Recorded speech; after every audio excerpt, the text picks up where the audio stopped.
तर स्वतन्त्र रहिरह्यो। नेपालको राष्ट्रिय अस्तित्व, सार्वभौमसत्ता, स्वाधीनता, स्वतन्त्रता जस्ता कुरा यी आजका मात्रै विषय होइनन्। हाम्रा राष्ट्र उत्पत्तिदेखि अथवा यी शास्त्रहरूमा उहिलेदेखि वर्णित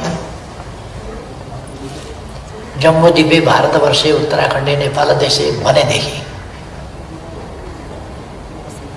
यसमा नेपाल देशको चर्चा छ। मैले एकाध प्रसङ्गमा बोलेँ, अस्तिको दिन पनि एउटा बोलेको थिएँ, अस्तिको दिनको अघिल्लो दिन योगको प्रसङ्गमा 7 गते मैले बोलेको थिएँ। मैले त्यसमा हिमवत् खण्ड, खास गरेर वेदहरूको उत्पत्ति, अरू खोज अध्ययन अनुसन्धानको उत्पत्ति र त्यस बेलाको विकास खास गरी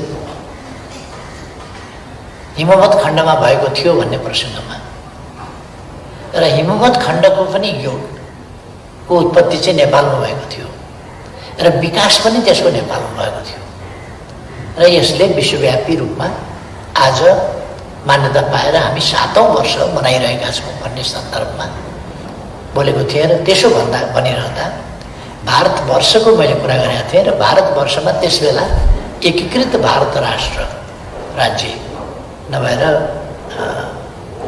भारत विभिन्न राज्य र राजा र जुटाहरूमा विभक्त थियो, पछि एकीकृत भयो।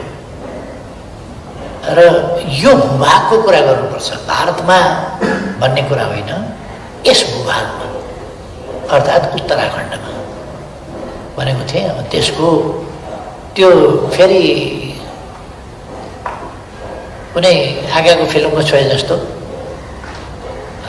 झस्का पर्ने खालको भयो। किन झस्का पर्छ? त्यसरी इतिहासका तथ्यहरू, सत्यहरू, स्वाभाविक सामान्य कुराहरूलाई पनि सामान्य रूपमा किन लिइँदैन? म त्यो अचम्म लाग्छ कि सामान्य सत्यलाई पनि सामान्य सत्यको रूपमा किन लिइँदैन?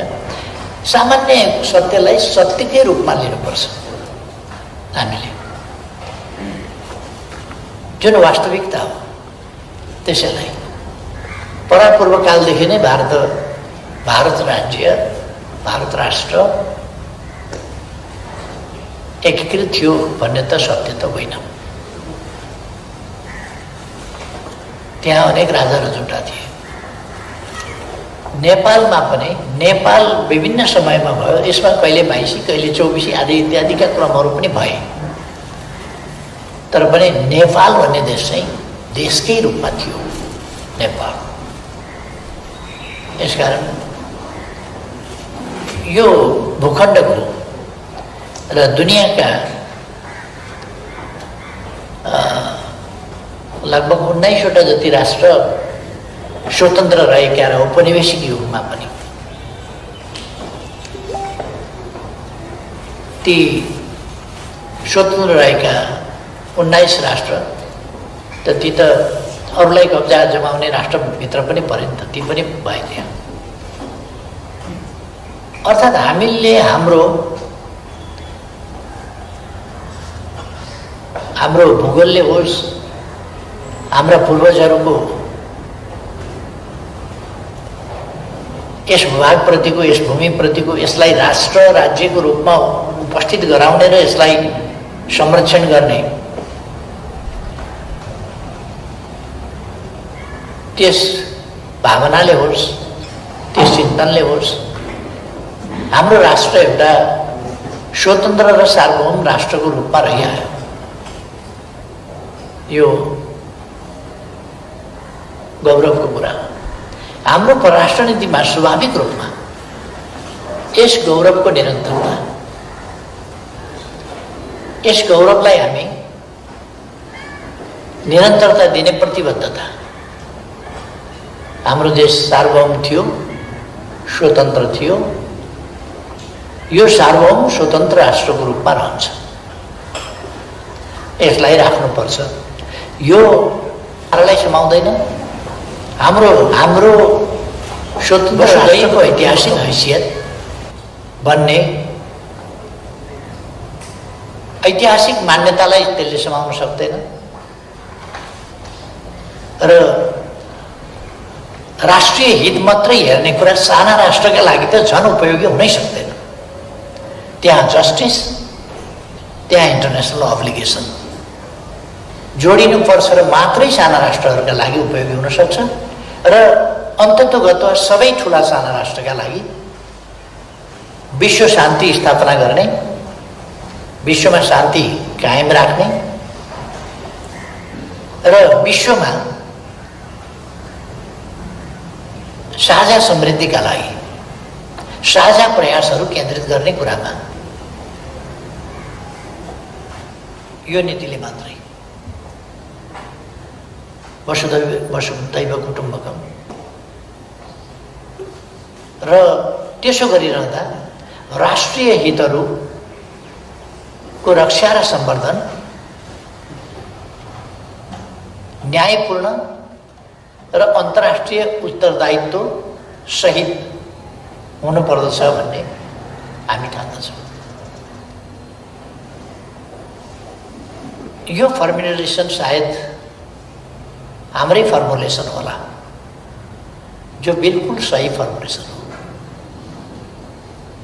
हामीले भनेका छौँ यो हाम्रो देशको आकारले मात्रै होइन,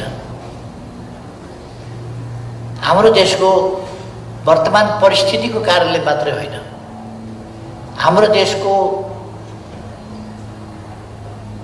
अहिलेको तुलनात्मक रूपमा कमजोर हालत छ भन्ने हिसाबले मात्रै होइन।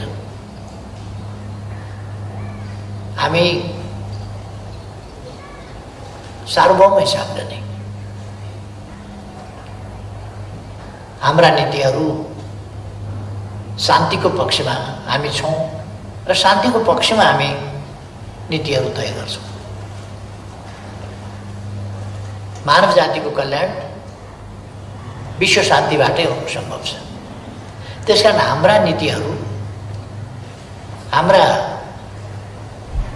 अन्तर्राष्ट्रिय सम्बन्धलाई निर्देशित गर्ने नीतिहरू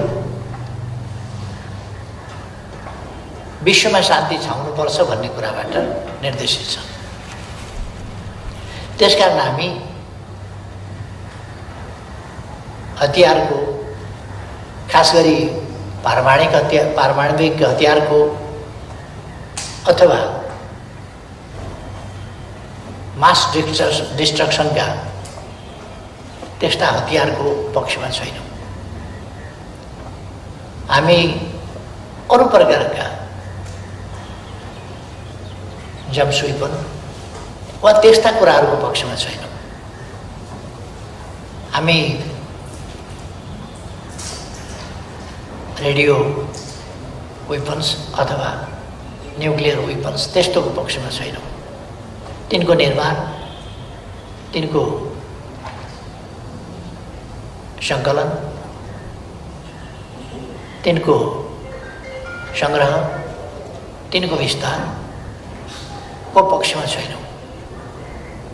यो अहिले हाम्रो निम्ति मात्रै होइन, हामीले विश्वले नै यस्तो नीति अपनाउनुपर्छ भन्ने ठान्छौँ।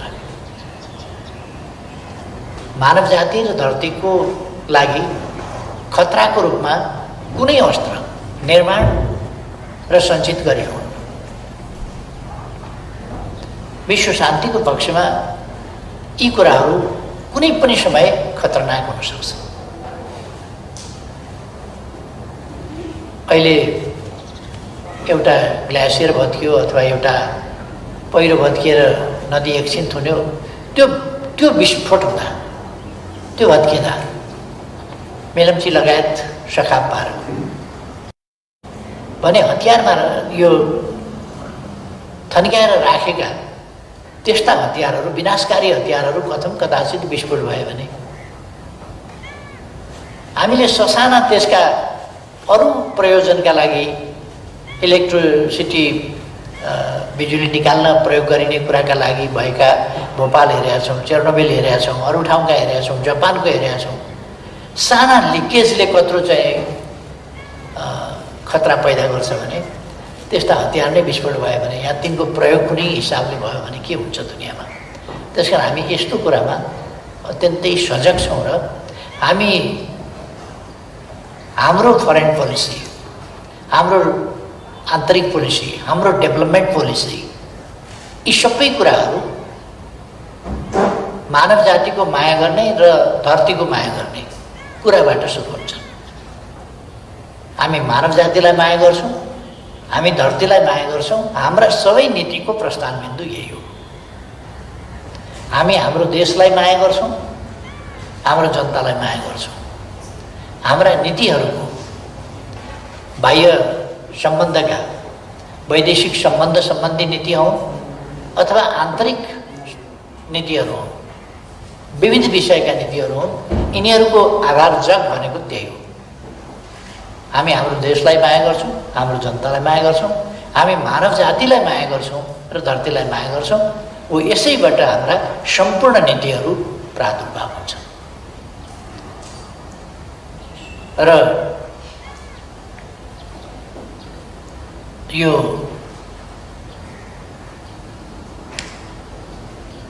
आज प्रकाशित प्रदीपजीको पुस्तकले यी नीतिहरूलाई सबैसँग मित्रता गर्ने, कसैसँग शत्रुता नगर्ने र शत्रुता छैन भन्ने हाम्रो नीतिलाई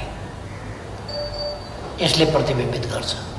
कसैलाई लाग्न सक्छ यो अलिक फितलो हो, कसैसँग शत्रुता छैन, सबैसँग छ मित्रता भन्ने कुरा, यो फितलो भयो, यो जुझारु भएन, यस्तो लाग्न सक्छ।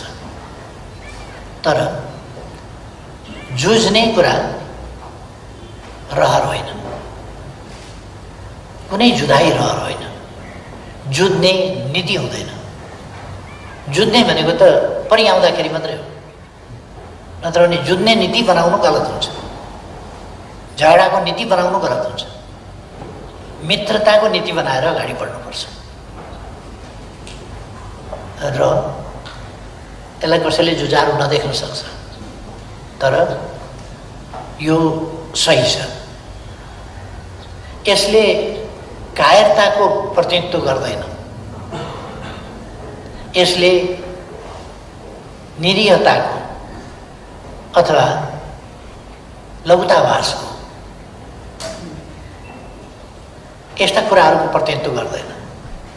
यसले प्रतिनिधित्व गर्ने न्यायको, यसले प्रतिनिधित्व गर्ने शान्तिको, यसले प्रतिनिधित्व गर्ने मित्रताको, यसले प्रतिनिधित्व गर्ने सहकार्यको, यसले प्रतिनिधित्व गर्ने पारस्परिक लाभको र यसले प्रतिनिधित्व गर्ने पारस्परिक सम्मानको। त्यसकारण सबैसँग मित्रता, कसैसँग पनि छैन शत्रुता, सबैसँग मित्रता, यस नीतिबाट हामी अगाडि बढ्न खोजेका छौँ। हामीले यसका निम्ति हाम्रा आफ्ना यस्ता, मैले अहिले हाम्रो फरेन पोलिसीको सबै चिजहरू व्याख्या गरेर सम्भव पनि हुँदैन, तर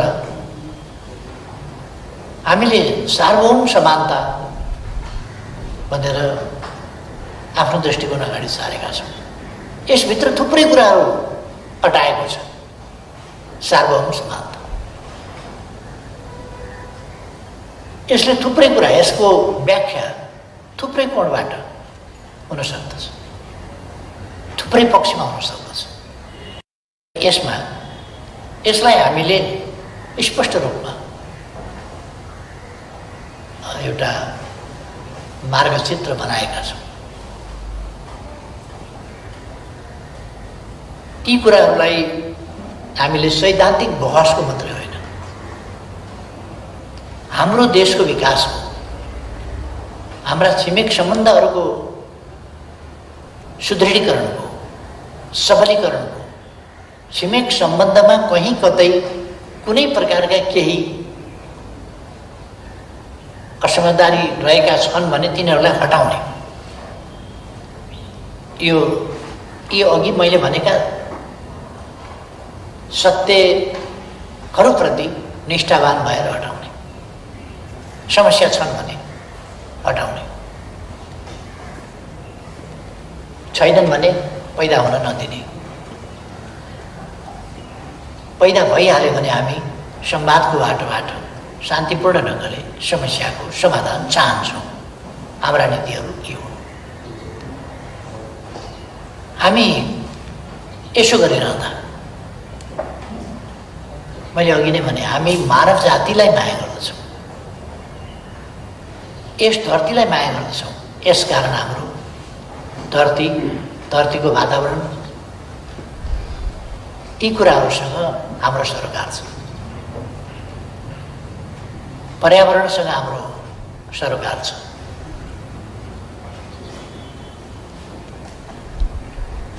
यो सरोकार कुनै राष्ट्रको पनि राजनीतिक स्वार्थले विश्वको वातावरण सम्बन्धी प्रश्न, त्यसलाई बिग्रिन नदिने प्रश्न, यस्ता कुराहरूमा सहकार्य गर्ने कुरामा कुनै हिसाबको कमी रहनु हुँदैन। मानव अधिकारको प्रश्नलाई हामीले खाली सुपरफिसियल ढङ्गले मात्र लिनु हुँदैन। मानव अधिकार भनेको यो टाठा बाठाको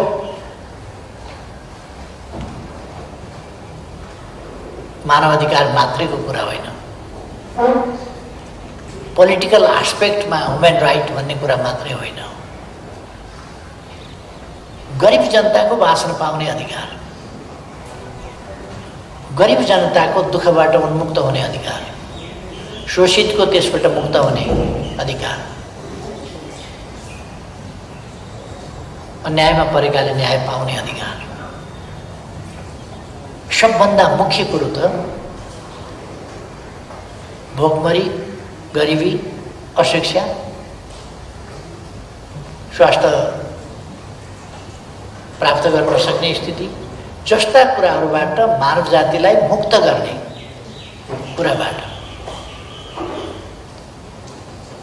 सामाजिक न्याय र समानता सामाजिक तहबाट उठाउने कुराबाट मानव अधिकारको सुरुवात हुनुपर्छ। त्यो पाटो छोडिदिने, समग्र मानव अधिकारको पाटो छोडिदिने अनि एउटा पोलिटिकल फ्रिडम भनेर चाहिँ केही फ्रिडमहरूका मात्रै कुरा गरेर मानव अधिकार हुँदैन। त्यसै कारण हाम्रो कन्स्टिट्युसनले, हाम्रो संविधानले 31वटा प्रश्नलाई मौलिक हकमा राखेको छ र यी मौलिक हकहरू मूलतः मानव अधिकारसँग सम्बन्धित हुन्छ। हाम्रो संविधानले त्यसकारण मौलिक हक भनेर धारा 16 देखि 48 सम्म मौलिक हक राखेको छ। त्यसमा 46औं 47औं 16 देखि 47 सम्म रहेछ। 16 देखि 47 सम्म हुँदा कर्तव्य सम्बन्धमा र त्यसको कार्यान्वयनको सम्बन्धमा थोरै कुरा बोल्ने बाहेक सबै कुराहरू 31वटा धारा मौलिक हकको बारेमा छन् अथवा मानव अधिकारका आधारभूत प्रश्नहरूका बारेमा छन्, जसपट्टि हामीले ध्यान दिन जरुरी छ। यी सबै कुरामा हाम्रो फरेन पोलिसी रिलेटेड छ। हामी देखाउनका लागि, कसैलाई देखाउनका लागि होइन, हाम्रो समाजलाई उठाउनका लागि सामाजिक न्याय र समानताका काम गर्छौँ। समाजमा रहेका विभिन्न प्रकारका असमानता र भेदभावको अन्त्य अरूलाई देखाउनका लागि होइन, सामाजिक न्याय र समानताको प्राप्ति, पछाडि परेको वर्ग, समुदाय वा व्यक्तिको उत्थान, यी हाम्रा कर्तव्य हुन्। हाम्रा बालबालिकाको शिक्षा दीक्षा हामीले कसैलाई देखाउनका लागि गर्ने होइन, त्यो हाम्रो भविष्य हो। बालबालिका हाम्रा भविष्य हुन्, तिनलाई कस्ता बनाउँछौँ भविष्य त्यस्तै हुन्छ। ती योग्य सक्षम हुन्छन्, गुणवान हुन्छन्, ती देशभक्त हुन्छन्, ती सदाचारी हुन्छन् भने देश त्यस्तै हुन्छ। त्यस विपरीत हुन्छन् भने देश उस्तै हुन्छ। त्यस कारण हामीले देखाउनका लागि होइन। त्यसै कारण अहिले कोभिड-19 बेला पनि हामी जे काम गरिरहेका छौँ यो हाम्रो देशको अर्थतन्त्रले, आर्थिक अवस्थाले धान्ने खालको स्थिति होइन, तर धान्न सक्ने देशहरूभन्दा हामी अगाडि छौँ। सुरुदेखि नै हामीले परीक्षण निःशुल्क गर्ने, आइसोलेसन निःशुल्क गर्ने, क्वारेन्टाइन निःशुल्क गर्ने, उपचार निःशुल्क गर्ने गर्दै आयौँ र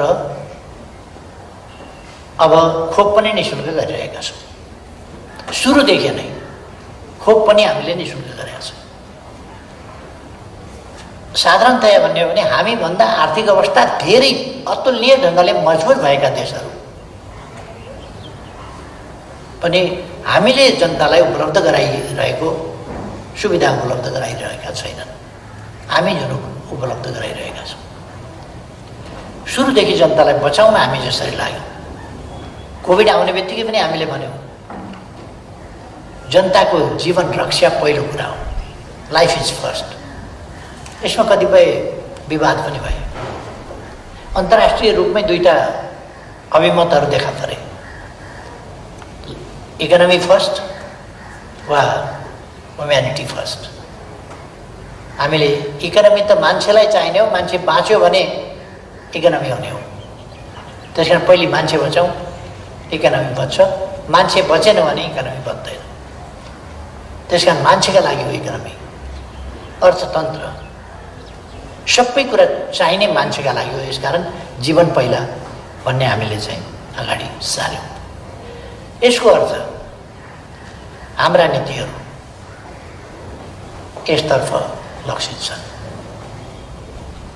आन्तरिक वा बाह्य। यी कुराहरूलाई प्रदीपजीको पुस्तकमा विभिन्न सन्दर्भमा, विभिन्न वक्तव्यमा यी कुराहरूलाई बहुत राम्ररी प्रतिबिम्बित गरिएको छ। र नेपालको परराष्ट्र नीति वास्तवमा आन्तरिक नीतिको परराष्ट्र नीति प्रतिबिम्ब हुन्छ भने जस्तै धेरै मात्रामा आन्तरिक नीतिको प्रतिबिम्ब हुन्छ नै परराष्ट्र नीति। हाम्रो आन्तरिक नीति नै नेसन सेन्टर्ड, पिपुल सेन्टर्ड अथवा नेसन सेन्ट्रिक, पिपुल सेन्ट्रिक छ। यो सुशासन र डेभलपमेन्ट सेन्ट्रिक छ। यसकारण हाम्रो विदेश नीति पनि त्यसै अनुसारको छ र हाम्रा विदेश सम्बन्ध पनि त्यसै गरी छ। हामी अहिले अल्पविकसितबाट विकासशील राष्ट्रतर्फ सिफारिस भएका छौँ। कोभिडका बिचमा भए पनि हामीले कोभिड पनि हामी सामना गर्छौँ छिटै नै। यसलाई सामना मात्रै होइन, यसको निराकरण गर्छौँ हामी। र जो सिफारिस भएको छ एलडिसीबाट ग्रेजुएसनका लागि, त्यसमा पनि हामी सफल हुन्छौँ र दिगो विकास लक्ष्य प्राप्त गर्न पनि हामी सफल हुन्छौँ। यसै दिशामा हामी हाम्रो सम्पूर्ण डिप्लोमेटिक सामर्थ्य, अरू कुराहरू पनि यसलाई आन्तरिक नीतिहरू सँगसँगै बाह्य नीतिहरू पनि त्यसै गरी गरेका छौँ। हामी बाह्य सहयोग लिँदा सावधानी साथ मात्रै बाह्य सहयोग लिन्छौँ। बाह्य सहयोग जथाभावी लिँदैनौँ। हामीलाई चाहिएका ठाउँमा हाम्रा आवश्यकता र प्राथमिकतामा हामी अनुदान पनि लिन्छौँ। आवश्यकता र प्राथमिकतामा मात्रै हामी लोन पनि लिन्छौँ। डेट ड्राफ्ट भन्ने छ एउटा, ऋणको पासो। यो ऋण पासोमा हामी पर्नेवाला छैन। एउटा त अलिकति प्रश्न उठ्ने गरेको छ कि हामी डेप ट्र्यापमा पर्छौँ कि भन्ने कुरा। हामीले त्यसरी ऋण लिएका छैनौँ र त्यसरी ऋण लिँदैनौँ पनि। हामी हाम्रा उत्पादनमूलक क्षेत्रमा रोजगारीका अवसर सृजना गर्ने क्षेत्रमा मात्रै र केही प्रत्यक्ष नदेखिए पनि परोक्ष ढङ्गले त्यो उत्पादनमूलक जस्तो शिक्षाको क्षेत्र हुनसक्छ, स्वास्थ्यको क्षेत्र हुनसक्छ, जसले नागरिकलाई सबल सक्षम बनाउँछ, त्यस कुराहरूमा लिएको हुनसक्छ। त्यो प्रत्यक्ष रूपमा सब्जी लगाए जस्तो तुरन्त उत्पादन हुँदैन होला, तर त्यसको दूरगामी प्रतिफल चाहिँ राष्ट्रको हितको पक्षमा ठुलो प्रतिफल हुन्छ। त्यसकारण हामी त्यस्ता कुराहरूमा मात्रै बाह्य सहयोग लोन लिन्छौँ। भित्री पक्षीहरूको अहिले म चर्चा गर्न चाहन्न र हामी पुरानो समयदेखि बिग्रिएका कुराहरूलाई पनि सत्यार लान चाहन्छौँ। केही ठाउँमा पुराना सन्धिहरू आउटडेटेड भइसके, राणाकालमा भएका सन्धिहरू हुन् अथवा भारतबाट ब्रिटिस फर्किएर जाँदाखेरि भारत र उनीहरूका बिचमा भए हामीलाई जानकारी गराइदिए। वास्तवमा त्यो त्रिपक्षीय नै होइन, त्यो द्विपक्षीयलाई त्रिपक्षीय भनियो त्यहाँ, त्यो त्रिपक्षीय नै होइन। त्यो ब्रिटिस र भारतले गोर्खा रेजिमेन्टलाई कता कता बाँड्ने, कति कति बाँड्ने भनेर उनीहरूले भागभण्डा गरे, कहाँबाट त्रिपक्षीय हुन्छ हामीलाई जानकारी दिए। अहिले ब्रिटिस गोर्खामा कति कति ब्रिटेनले लिन्छ, कति कति सङ्ख्यामा लिन्छ, के शर्तमा लिन्छ आदि हामीलाई न जानकारी गराउँछ न परामर्श गर्छ, केही पनि गरेको हुँदैन। इन्डिभिजुअल्ली मान्छे गए जस्तो स्थिति छ। अब भन्ने बेलामा चाहिँ त्रिपक्षीय सन्धि भन्ने आएको छ। त्यसो भएर यो त्रिपक्षीय सन्धि यस्ता कुराहरू जो एउटा छन्, यी कुराहरूलाई पनि सच्याउनु पर्छ भनेर हामीले यो इमिनेन्ट पर्सन्स ग्रुप इपिजी बनायौँ। भारतका 4 जना, यताका 4 जना सहमतिका साथ, 2 जना प्रधानमन्त्रीका बिचमा कुरा भएर सहमति पछि हामीले 4 जना दिने भनेर त्यहीँ टुङ्गो भएको होइन, 4 जना दिने भनेको त्यही टेबलमै टुङ्गो भएको नि, टेबलमै टुङ्गो भयो। 2 प्रधानमन्त्रीको बिचमा, 2 डेलिगेसनका बिचमा कुरा हुँदाखेरि त्यहीँ टुङ्गो भएर हामीले पुराना सन्धि सम्झौता 1950 को ट्रिटी लगायत पुराना सन्धि सम्झौताहरू पनि हामीले पुनरावलोकन गर्नुपर्छ भनेर सहमति गऱ्यौँ र यो आवश्यक छ, अद्यावधिकरण आवश्यक छ। हरेक कुरामा अद्यावधिकरण आवश्यक छ। सेनालाई अलिक समयपछि फेरि रिफ्रेसमेन्ट ट्रेनिङ दिइन्छ, प्रहरीलाई दिइन्छ, शिक्षकहरूलाई पढाएको अलिक समयपछि फेरि रिफ्रेसमेन्ट ट्रेनिङ दिनुपर्छ, अद्यावधि गर्नुपर्छ। यस्तो त तपाईँले गाडी किन्नुभयो भने अलिक पछि ओभरअल गर्नुपर्ने हुन्छ, अलिक पछि त्यसलाई अद्यावधिक गर्नुपर्ने हुन्छ, भएन भने त्यो चल्न छोड्छ। यो त सबै कुरामा यो नेचरल कुरा हो अद्यावधिकरण गर्ने। र त्यति बेलाका परिस्थिति, त्यति बेलाका शक्ति सन्तुलन, त्यति बेलाका मान्यता आदि कुराहरूले, जे कुराहरू हिजो भएका हुन्छन् ती यथावतै अगाडि जान सक्ने स्थिति हुँदैन। त्यसै कारण सिस्टम फेरिन्छन्, त्यसै कारण संविधान फेरिन्छन्, त्यसै कारण संविधान संशोधन हुन्छन्, त्यसै कारण अद्यावधिकरण गरिन्छन्, कानुनहरू त्यसै कारण परिवर्तन हुन्छन् भने सम्बन्धहरू र सम्झौताहरू पनि तदनुसार नै अद्यावधिक गर्नुपर्छ यदि तिनलाई ताजगीका साथ उपयोगी ढङ्गले सञ्चालन गर्ने हो भने। त्यसर्थ हामीले त्यो इपिजी पनि बनायौँ र त्यसले 2 वर्षसम्म सघन ढङ्गले काम गर्यो र सहमतिका साथ दस्तावेज पनि गयो। हामी अपेक्षा गरिरहेका छौँ त्यसलाई दुवैतर्फबाट बुझ्ने खालको स्थिति बन्नुपर्छ। हामी ठान्छौँ अन्तर्राष्ट्रिय, क्षेत्रीय वा उपक्षेत्रीय यस्ता सङ्गठनहरू पनि निर्माण हुन्छन्। कहिले कहिले तिनीहरूको बाध्यता नहुन सक्छ, उपादेयता सिद्धियो भने, जुन उद्देश्यका लागि बनाइएको थियो त्यसको उपादेयता सिद्धियो भने त्यसलाई हामीले सहज ढङ्गले विघटन पनि गर्न सक्छौँ। तर न छलफल छ, न विघटन हुन्छ, न उपादेयता छ, न उपादेयता छैन, त्यसको पनि कुनै ठेगान छैन। कसको मनमा के छ, कसको मनमा के धारणा हो त्यो पनि टुङ्गो छैन। त्यसरी शिथिलीकरण गर्नु हुँदैन, त्यसरी शिथिल बनाउनु हुँदैन। यो साझा सवालहरूलाई साझा ढङ्गले नै निरूपण गर्नुपर्छ। यद्यपि कसैले नमान्ने बित्तिकै त त्यसको अस्तित्व त समाप्त हुन्छ, त्यसको प्रभावकारिता अन्त्य भइहाल्छ। त्यसकारण त्यो नमान्ने हो भने पनि परामर्शका साथ। अब हामी सार्कको अध्यक्ष छौँ, तर अब सार्कको सम्मेलन आयोजना गर्न सकिएको छैन। हामी चाहिरहेका छौँ, अन्त हुँदैन भने हामी आयोजना गर्छौँ सार्कको सम्मेलन। हामी विभिन्न सम्मेलनहरू गरिरहेका छौँ। संयुक्त राष्ट्र सङ्घको महासभा त हामीले अलिअलि संयुक्त राष्ट्र सङ्घको बिल्डिङमा, सभा कक्षमा धेरै जसो बाहिरैबाट सम्बोधन गरेर गर्नु पर्यो, हुँदो रहेछ त त्यसरी भने अरू पनि चिजहरू हुनसक्छ। यस्ता कुराहरूलाई हामीले रिजनल अर्गनाइजेसनहरू अथवा द्विपक्षीय अर्गनाइजेसनहरू या त्यस्ता संयन्त्रहरू वा त्रिपक्षीय संयन्त्रहरू यस्ताहरूलाई पनि पारस्परिक हितको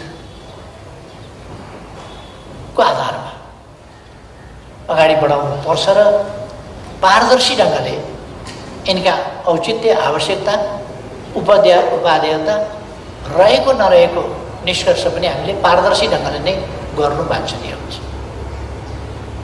यसरी हाम्रा फरेन पोलिसीहरू विविध विषयमा, यो धरती मानव जातिको साझा हो। त्यसकारण आफ्ना आफ्ना राष्ट्रिय सीमाहरू हुनु एउटा कुरा हो, तर मानवीय आकाङ्क्षा भनेको शान्ति समृद्धिको आकाङ्क्षा नै हो, विकासको आकाङ्क्षा नै हो। गरिबीमा कोही पनि तडफिन चाहँदैन, कोही पनि गरिबीमा कठिनाइमा बस्न चाहँदैन। त्यसबाट उन्मुक्ति दिनु राष्ट्रको प्रयास एकातिर छ, ग्लोबल प्रयास पनि त्यसै ढङ्गले हुन जरुरी छ। हामी त्यस नीतिका साथ अगाडि बढिरहेका छौँ। यी कुराहरूलाई प्रदीप गेवालीज्यूले विभिन्न फोरमहरूमा बोलेका कुराहरूबाट यहाँ रिफ्लेक्ट हुन्छ। प्रदीपजीले भन्नुभए जस्तै उहाँको वक्तव्यहरूको यो सङ्गालो, यो एक ढङ्गले भन्ने हो भने इन्स्टिट्युसनल मेमोरीको रूपमा पनि, र अर्को ढङ्गले भन्ने हो भने परराष्ट्र मन्त्रीहरूको परराष्ट्र नीति सम्बन्धी वा मामिला सम्बन्धी वा परराष्ट्र मञ्चमा बोलेका यति स्पष्ट दृष्टिकोणहरू प्रस्तुत गरिएको परराष्ट्र मन्त्रीका दस्तावेज मैले पढेको छैन। यसभन्दा कुनै पनि परराष्ट्र मन्त्रीले यति व्यवस्थित ढङ्गले, यति स्पष्टताका साथ आफ्ना राष्ट्रिय दृष्टिकोणहरू अन्तर्राष्ट्रिय मञ्चमा प्रस्तुत गर्न सकेको या गरेको, यसमा बोल्डनेस छ, यसमा न्याय सत्यप्रतिको निष्ठा छ, यसमा न्यायको आग्रह छ, यसमा शान्तिको चाहना छ, यसमा मानव जाति दुःखमुक्त हुनुपर्छ भन्ने भाव छ। यी सबै कुराहरू चाहिँ भाव मात्रै होइन, यसमा प्रष्टै रूपमा ती कुराहरू आउँछ र एउटा रेस्पोन्सिबल विश्व प्रणाली, चाहे त्यो संयुक्त राष्ट्र सङ्घको सुधारको प्रश्न होस्, अबको विश्व समानतातर्फ उन्मुख विश्व हो। त्यसकारण संयुक्त राष्ट्र सङ्घको सुधारको प्रयास अबको विश्व समानतातर्फको यात्रामा अगाडि बढेको विश्व हो भन्ने कुरालाई मान्यता राखेर नै अगाडि बढ्नुपर्छ भन्ने पनि हाम्रो दृष्टिकोण रहेको छ। हामी न्यायको पक्षमा छौँ, समानताको पक्षमा छौँ। हामीले सोभरेन इक्वालिटी भनेको त्यही हो, सार्वभौम समानता। राष्ट्रहरू विकासमा अगाडि पछाडि हुन सक्छ, राष्ट्रहरू जनसङ्ख्या वा भूगोलमा ठुला वा साना हुन सक्छ, तर राष्ट्रको हैसियतमा तिनको एउटै भोट हो। एउटै भोट हो भने अनेस्टली एउटा भोटको अभ्यासमा, सही अभ्यासमा सबै हुनुपर्छ भन्ने हाम्रो नीति उहाँका वक्तव्यहरूमा प्रतिबिम्बित छन् र सँगालिएका छन्। मौसम अनुसारका कुरा, मौसम अनुसारका चर्चा मान्छेहरूले गर्ने गर्छ। एकजना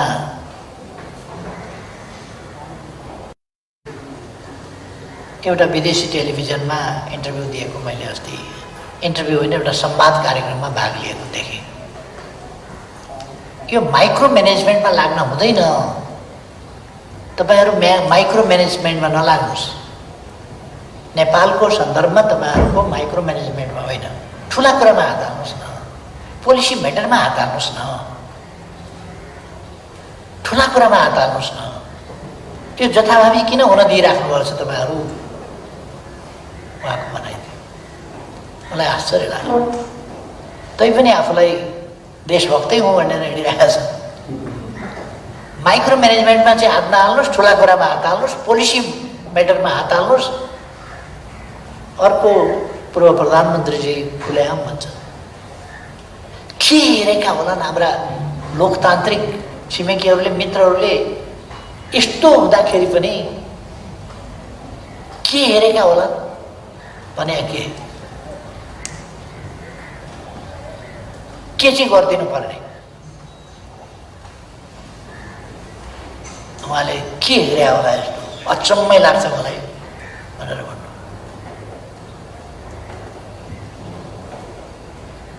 यो फेरि उहाँहरू फलानाको देशभक्ति भनेको चाहिँ नक्कली देशभक्ति हो, आडम्बरी देशभक्ति हो, यहाँ हो त्यहाँ हो। उहाँहरूले महन्त ठाकुरजीलाई प्रधानमन्त्री बनिदिनुहोस् भन्दाखेरि सही हुन्छ। उहाँहरूले लखेटेका बेला मैले लखेट्न नसक्ने स्थितिमा महन्तजीहरूलाई साथ लिएँ भने मैले उहाँलाई लिड गरिदिनुहोस् हामीलाई भनेको छैन। म तपाईँको पोलिसीका पछाडि जान्छु भनेको छैन। अर्को कुरो, उहाँहरूसँग कुनै एग्रिमेन्ट पनि गरेको छैन। र मैले डेमोक्रेसीका विरुद्ध,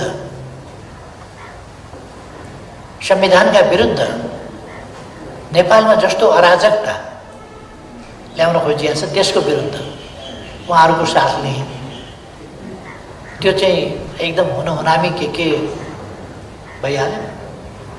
महन्तजीलाई प्रधानमन्त्री हुनुहोस् भनेर डबलीमा बुद्धिजीवीहरू साक्षी राखेर भने होइन, टेलिभिजनमा खिचाएको होइन, प्रधानमन्त्री भइदिनुहोस्।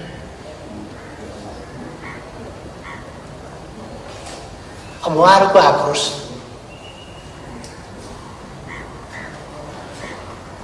मैले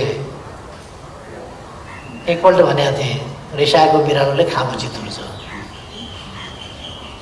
अहिले राष्ट्रपतिलाई चितोर्ने कम्पिटिसन चलेको छ। जसले राष्ट्रपतिलाई गाली गर्न सक्यो, मुख छाड्न सक्यो, त्यो ठुलो हुने कम्पिटिसन चलेको छ। हिजो पनि केही भूतपूर्वहरूको लस्करले प्रेस मिट द प्रेस गरेर देखेको थिएँ मैले। त्यसमा पनि राष्ट्रपतिमाथि, राष्ट्रपतिभन्दा राजै राम्रो भन्नेसम्म उहाँहरू पुग्नुभयो। खैर, कति बेर के बोल्ने र फेरि लोकतन्त्रका दुहाई दिने। राष्ट्रपतिलाई हामीले जे अधिकार दिएका छौँ राष्ट्रपति त्यसमा सीमित हुनुहुन्छ, त्यसमा सीमित हुनुपर्छ। तर उहाँहरूको सम्बन्धमा मलाई धेरै केही भन्नु छैन। यो आफ्नो आफ्नो कल्चरल लेभलको पनि कुरा होला। र अर्को कुरा के भने यो गणतन्त्रप्रतिको वैरभाव पनि होला भित्री।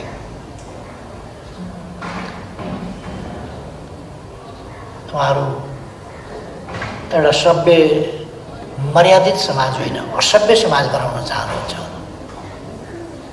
उहाँहरूका बोलाइ चालाइ अभिव्यक्ति यी सबै कुराहरू त्यो देखाउँछ। म यता जान चाहन्न, तर यो कुरा खालि यो बाह्य हस्तक्षेप भन्ने कुरा र बाह्य हस्तक्षेप हुनसक्छ, हुने गरेको छ। राजनीतिलाई राजनीतिभन्दा राजनीति गर्ने थलो जनतामा पनि राजनीति जान नदिने, पार्लियामेन्टमा पनि राजनीतिको टुङ्गो नगर्ने, राजनीति अन्तै लगेर टुङ्गो गर्ने, राजनीतिको फैसला प्रधानमन्त्री छान्ने ठाउँ पनि अदालतलाई बनाउन खोजेपछि अनि राजनीतिक विषयहरूको टुङ्गो राजनीतिक संस्थाहरूले वा राजनीतिक पार्टीहरूले लगाउनु पर्ने ठाउँमा अदालतबाट राजनीतिको फैसला खोजेपछि अदालतले त संविधान र कानुनको कुरा गर्ने हो, राजनीतिक होइन। अब अदालतबाट त्यो निरूपण गर्न अहिले त एकछिन मजा आउँला। मन्त्रीहरू सब हटाइदिएर प्रधानमन्त्रीलाई काम गर्न अप्ठ्यारो भयो, खुच्चिङ पर्यो। कसैले अघिल्लै दिन घोषणा गरेका थिए, कसरी गरे त्यो पनि एउटा गजबको छ। धादिङमा अघिल्लै दिन भने नियुक्त गरिएका पछि नियुक्त गरिएका मन्त्रीहरू भोलि अदालतले हटाउँदैछ भन्ने सूचना मैले पाएको छु। अथवा न्याय निष्पक्ष निरूपण भयो कि अरू नै हिसाबले एउटा हल्ला चर्चा छ नि, सेटिङ भन्ने शब्द खुब चल्छ। नत्र भोलिपल्ट कुकुरो हराउनु छ भने अघिल्लै दिन धादिङमा स्याल गरायो। कसरी त्यो हो त?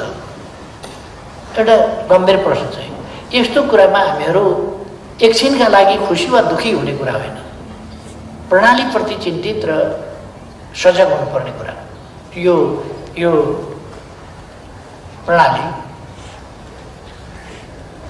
प्रणालीप्रति हाम्रो सजगता आवश्यक छ। हामीले प्रणालीहरू सधैँ अग्नि परीक्षामै हुन्छन्। तिनले प्रणालीले परिणामबाट आफ्नो सहीपना र श्रेष्ठता साबित गर्नै पर्छ, त्यो हो। तर प्रणालीलाई कार्यान्वयनमै जान नदिकन, कार्यान्वयनको प्रारम्भै हुन नदिकन फेरि भत्काउनेतिर लाग्नु यो खतरनाक विषय हो, खतरनाक कुरा हो। त्यसो भएर हाम्रो लोकतान्त्रिक प्रणाली र लोकतान्त्रिक प्रणालीको परराष्ट्र नीति लोकतान्त्रिकै हुन्छ। हाम्रो सामाजिक न्याय र समानता सहितको आन्तरिक नीति, त्यसको प्रतिबिम्ब अन्तर्राष्ट्रिय मञ्चहरूमा त्यस्तै हुन्छ। जुन कुराको दृष्टान्त प्रदीप केवालीजीको पुस्तिका हो। म उहाँलाई नेपालको भूभाग समेटेर छापिएको नक्सा, जसलाई आजकल प्रचलित भाषामा चुचे नक्सा भन्ने गरेका छ। अब चुचे नक्सालाई कसैले पनि मेटाउन सक्दैन, कसैले मेटाउन सक्दैन। त्यसै गरी नेपालले जुन फरेन पोलिसीलाई चुचे नक्सा जस्तै ठोस आकार दिएको छ, त्यसलाई पनि मेटाउन कसैले सक्दैन। किन यो एक उचाइ उठिसकेको छ, यो सिस्टमेटाइज भइसकेको छ, यो लयबद्ध भइसकेको छ। यो छरपष्ट कता जाउँ, कसो गरौँ, यो यस विषयमा के, यस विषयमा के भन्ने कुरा होइन। यसको एउटा लय छ, एउटा लयमा फरेन पोलिसी अगाडि बढिसकेको छ। त्यसले एउटा रिदम पक्रिएको छ। त्यसकारण कतै कन्फ्युजन छैन। हरेक इस्युमा हामी कन्फ्युजनमा छैनौँ, क्ल्यारिटी छ। अर्थात् यसले लय समातेको छ। यसलाई कसैले मेट्न सक्दैन। र यो पुस्तक त्यो लयको प्रतिनिधित्व र भोलिका लागि गाइडेन्स र कसैले मेट्न नसक्ने एउटा स्टेवार्डको रूपमा यसले काम गर्नेछ, मैले विश्वास लिएको छु। र म प्रदीपजीलाई फेरि पनि धन्यवाद गर्न चाहन्छु। सबै स्वस्थ रहनुहोस्, सुस्वास्थ्यको कामना। राजनीति अलिकति देशको भ्रमपूर्ण ढङ्गले भ्रम फिजाउन खोजिएको छ, त्यसकारण यो